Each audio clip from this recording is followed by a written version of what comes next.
So put on that dressing gown, put on those comfy slippers, sit down into your comfy chair and join me with a cup of cocoa as I discuss how an old man can win Warzone Victories. So we've got a solo gameplay walkthrough, and again it's going to be the whole of the gameplay, warts and all, so you can see exactly what I do. If maybe a little bit like me, maybe a little bit on the older side, and need every help you can get. So first things first, well, we're on the subjects. Let's look at drop tactics. So my overall strategy in Warzone, or in Battle Royales in general, is to avoid fighting other people until I really have to. Because obviously being an older sort of chap, my Twitch responses aren't that brilliant. I haven't had that much practice, compared to other people who've been playing first-person shooters since they were like 4. And so I tend to find if you can avoid gunfights as much as you can, and unless you really have to do them, which is basically at the end of the game, you've got more of a chance to surviving. So that's why when the Warzone map comes up, I just look at the centre line, look where the planes are going, and then I just kind of go out to one side and see, right, which is the furthest away I can get, and then put a marker down. And then as long as you pop your shoot early, go into third person and push forward, you can pretty much fly on virtually anywhere on the map you want to go. Don't worry about cutting and popping your shoot if you want to go far. Just do it like this. And if you go into third person mode, you can have a look around. You can see if anybody's with you. You can see where people are dropping to your left and right. And generally, you'll be by yourself with other people around you, but not in the same buildings. If you do this sort of strat and you have a circle and a flight path that suits it. Now sometimes you'll get a flight path that goes dead down the middle.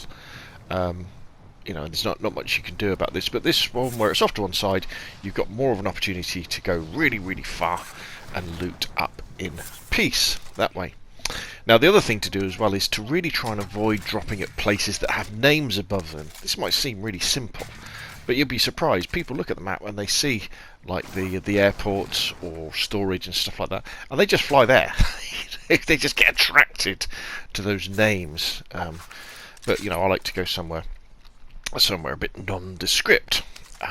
So once I'm down, it's all about just looting up. I'm looking really just to get a nice assault rifle or a nice submachine gun, and probably a rocket launcher. As you can see, I've picked up stopping power. Really, a very, very good field upgrade stopping power to have in your pocket. And what I generally tend to do is hang on to it until I get my custom loadout, and then I'll put the stopping power rounds into my MP7.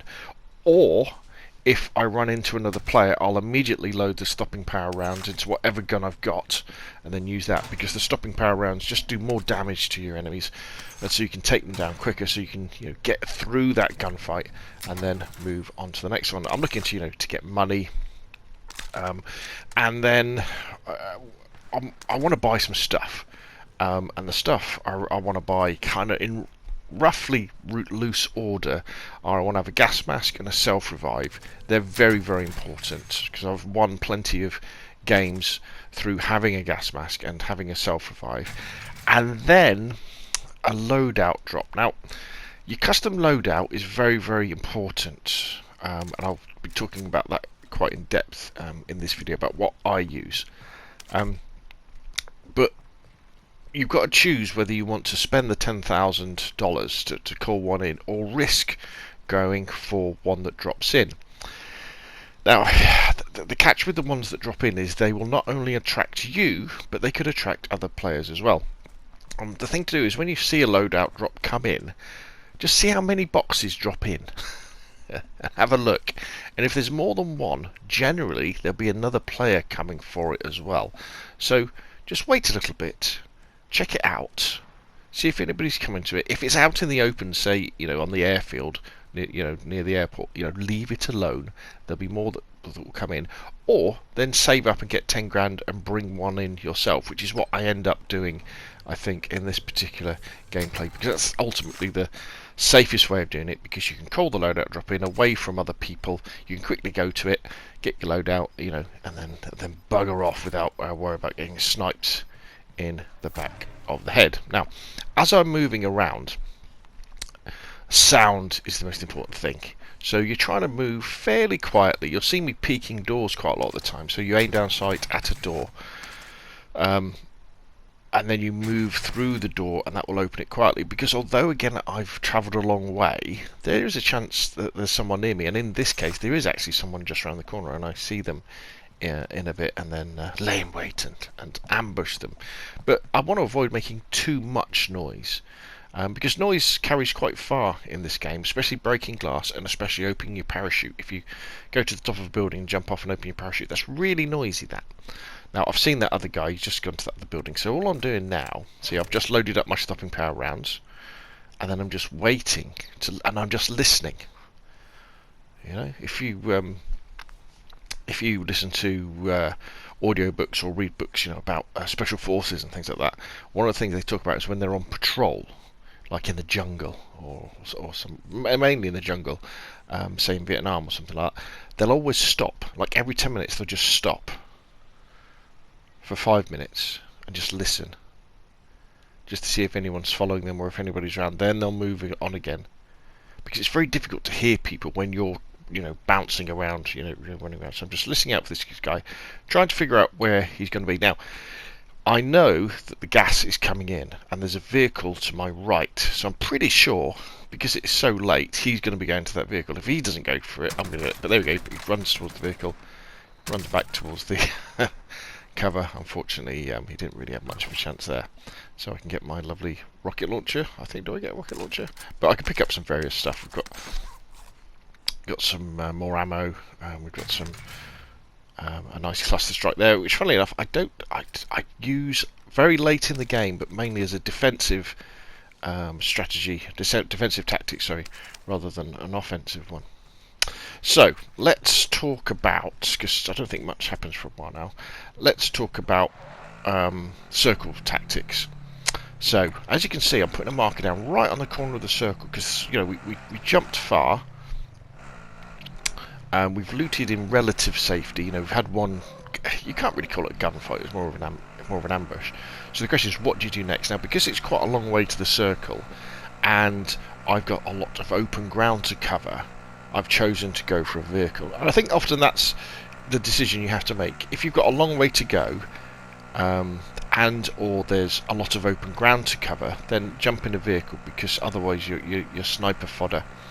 So whenever you're faced with a situation when you're moving from one place to another, just have a look, right, how much open ground do I have to cover? If you've got to cover a significant amount of open ground, jump in the nearest vehicle and zoom across. Sure, you'll attract more attention because of the noise, but it'll mean you're much less likely to be killed by a sniper or even someone with an AR or a submachine gun hitting you from a long range. Now, the reason why I'm going right down into the corner sort of side of the map is because I'm trying to eliminate as many attack vectors of enemies as I can.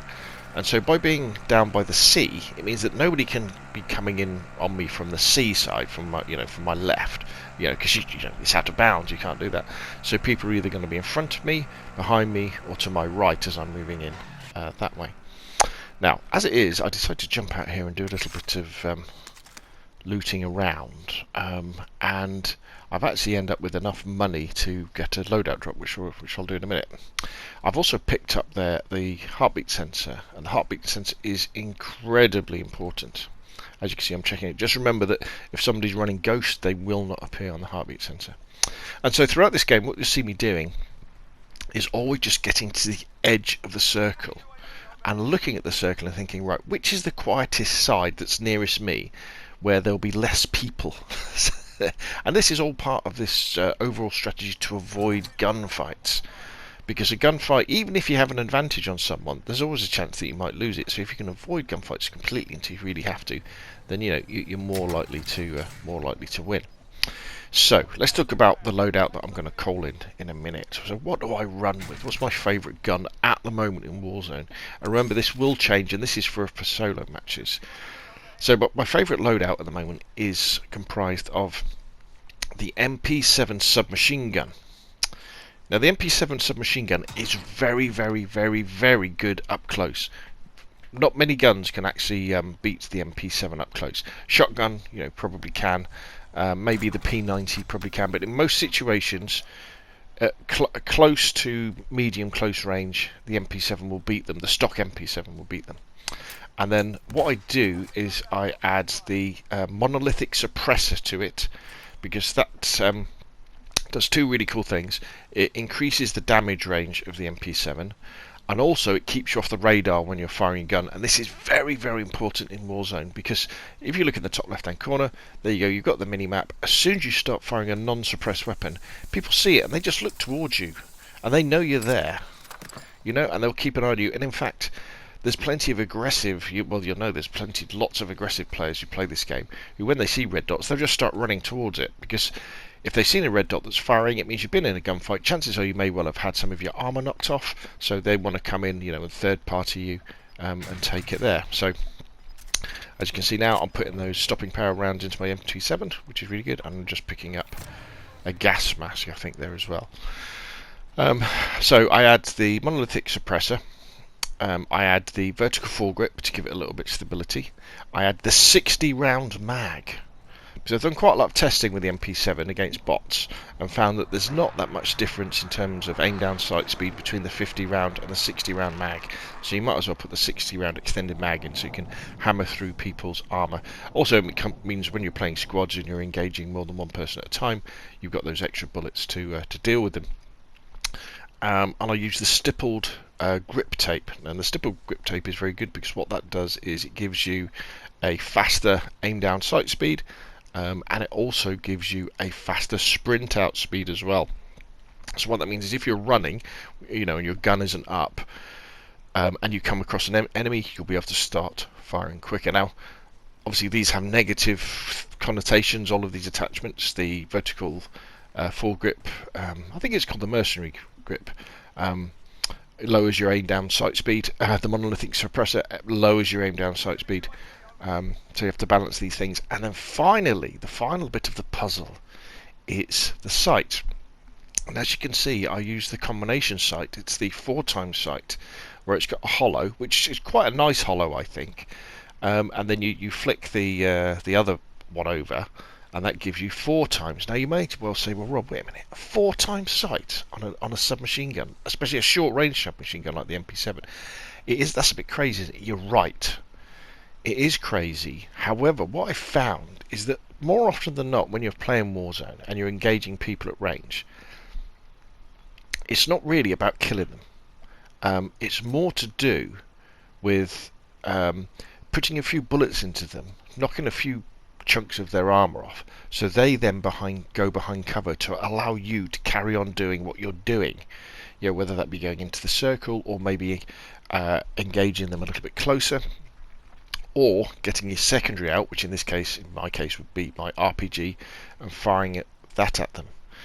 And I found that this works very well with my style of play, where I'm trying to avoid gunfights, and lots of the final gunfights tend to be up close, where that's where the MP7 with a normal hollow is, you know, that's its real strong point. But I've got that extra magnification by using the combination sight to be able to engage enemies at kind of medium to medium long range. Now I say engage them. It's very difficult to kill them because there's a lot of bouncing around, but you've got that option there. As I alluded to, my secondary is the RPG. Wow, the RPG, what can I say? The beauty with the RPG is that when you've got full ammo, you've got 7 grenades, in effect. 7 very, very high power grenades that can destroy damaged vehicles, disable non-damaged trucks and Land Rovers, and that they'll blow up the smaller vehicles.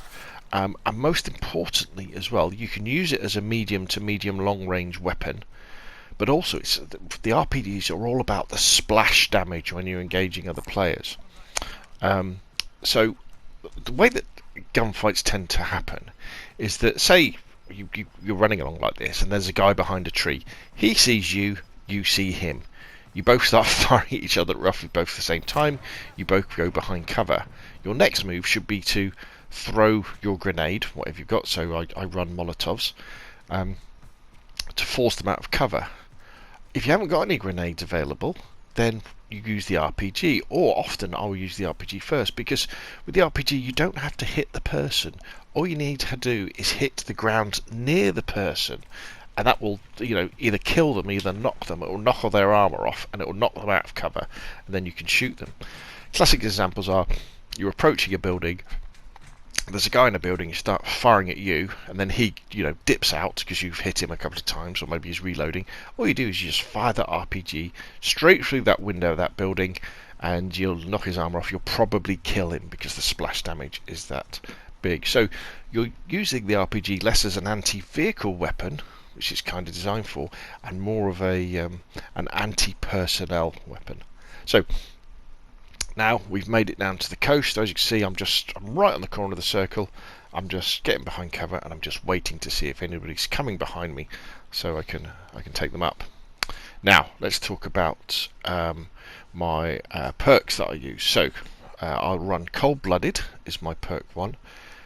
Cold-Blooded means that you'll stay off people's thermal sights. Well, so you won't show up as a heat source in their thermal sights. So if you've ever used thermal sights in Warzone or Call of Duty, you'll know that they're very, very effective at picking people out, especially at long range, especially for sniper rifles, because depending on which sight you've got, you will appear as this very bright white figure. So even if you're a long way away, like hiding behind a building or hiding behind a bush, a little bit of your body will be sticking out, and that sniper can then see that very, very easily and take you out. Or sometimes the smaller heat sensitive scopes, they're like green, and you appear like as a thermal image of reds and yellows. Anyway, they're very good for helping you see players. If you've got Cold-Blooded, you're still on the scope, they'll still see you, but you won't be that bright colour. So most of the scopes that people use are the black and white type thermal scopes, and so you'll just appear as grey rather than bright white. So that's a really cool thing for Cold-Blooded. My second perk is Ghost. Ghost, very, very important. This keeps you off the minimap when people pop their UAVs up, and as it goes, late game, or indeed when you're getting into a firefight with someone, one of the things you should do is, you've got a UAV, is you pop it so you can see where the enemy is, and that gives you a massive advantage, because especially with this stealthy type style, it's all about making sure that other players don't know where you are. Now, what happens now, actually, this is quite interesting. I start taking fire, and I have to start running. Because somebody starts shooting me, I think, in a minute, and they start knocking off all my armour. And I'm very, very lucky that I managed to get behind cover. But again, it's just all about, wiggling, making your luck. Because you've got to be very lucky to win games of Warzone if you're a bit of an average player like myself. So you make the most of that luck. Now, you notice I'm not trying to turn around to engage them. I'm just getting behind cover. Now, this is where I call in my cluster strike, just in case he's decided to try to chase after me. This gives me enough time to maybe put him off. I can get back up to full armour and then carry on my way. So yeah, so Cold-Blooded, and then Ghost, and then my final perk is Amped. And Amped is the perk, so taking more fire now. I'm really close to dying here, but there's a little dip that I could just about get myself behind, just down here. Yeah, so what Amp does, it enables you to swap between your primary and secondary weapons nice and quickly. So I tuck myself in behind this pylon. I'm not trying to challenge this person, because another thing to remember is that as soon as you fire your weapon, if it's an unsuppressed weapon, people are going to see you on the minimap, and other players will then start engaging you. That classic third-party situation you've probably all been in, when you're shooting at someone, you kill them, and then someone else kills you. A classic thing. But even if you're running a suppressed weapon, people will still go, ooh, there's some fire over there. Let me at least have a look in that direction, if not run over there. But back to Amped. So Amped enables me to swap to my rocket launcher really, really quickly, so that when I'm in that situation where there's someone jumped in a building, got behind cover, I can whip out my RPG, fire it through the window, fire at the edge of the rock, fire it at the edge of the wall, blat them, and then be back on my MP7 pretty quick. So the circle has now moved inland a little bit.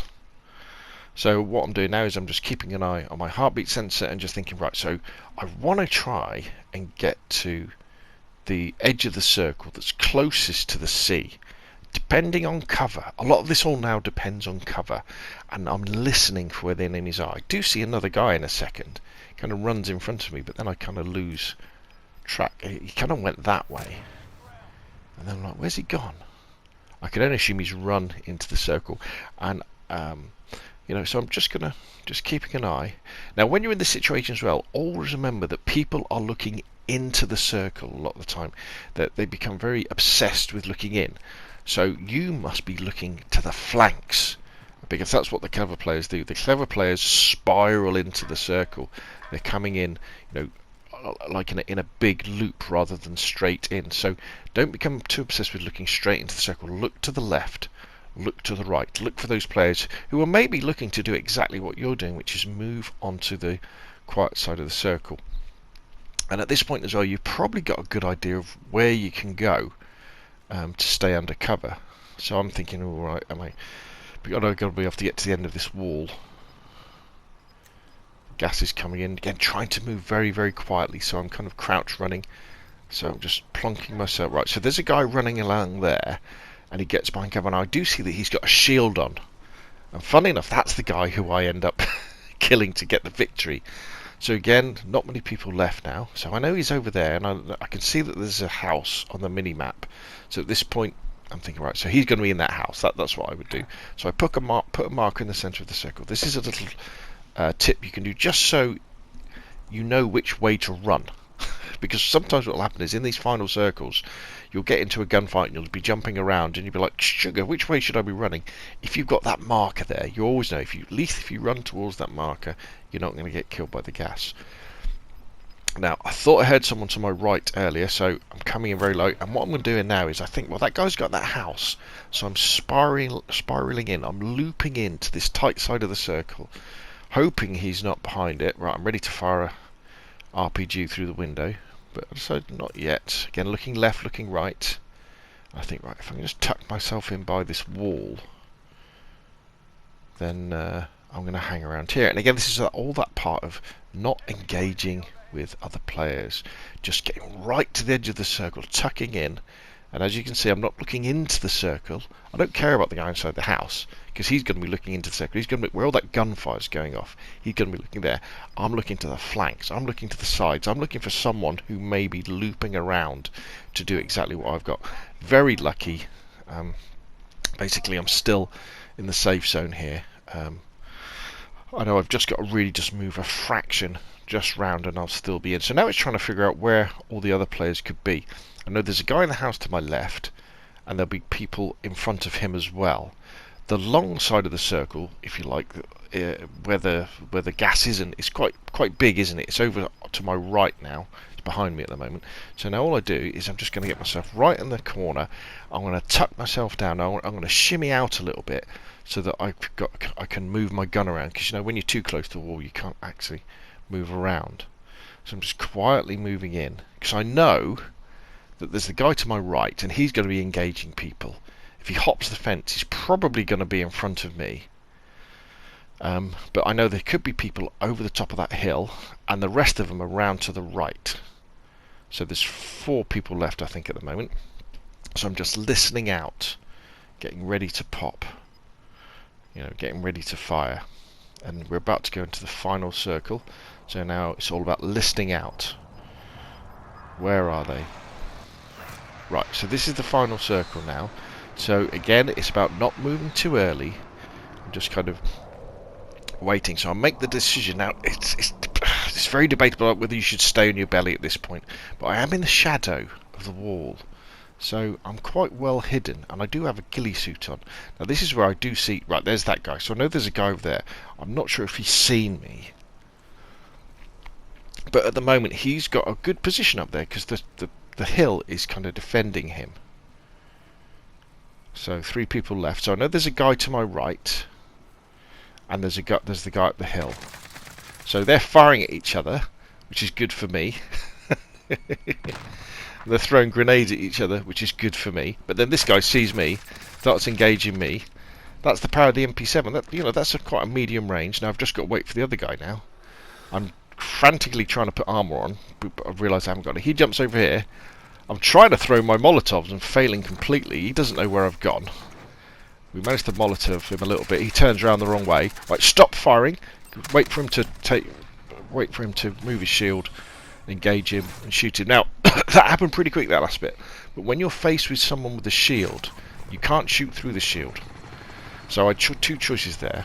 I could have got my RPG out and blattered him with the RPG, or you wait for them to start moving their shield and then you start shooting at them, and then you can take them out.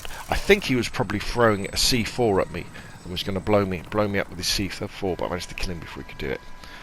Right, there we go. How an old guy wins solo Warzone victories. I hope that's helpful. Put your questions and comments down below. Thank you very, very much for watching, and I'll see you again soon.